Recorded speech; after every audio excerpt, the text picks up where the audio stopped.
Scott, well, a couple wanted for murder in Dallas, Texas are now behind bars in Imperial County.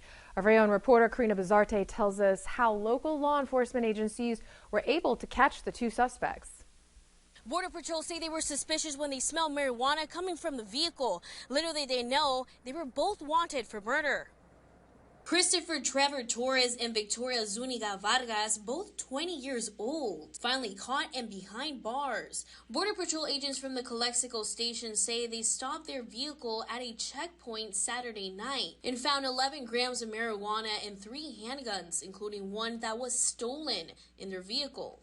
Border Patrol detains them, takes them to the Calexico station. The female was released.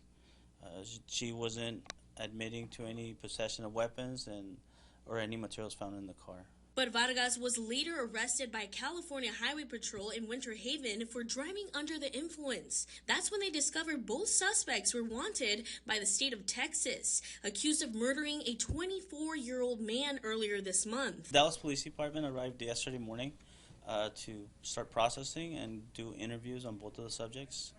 At the end of the day, they concluded they took photographs and processed some of the evidence, and they returned back to Dallas. Torres and Vargas are being held at the Imperial County Jail while they wait to be extradited to Texas. Reporting from El Centro, I'm Karina Bazarte.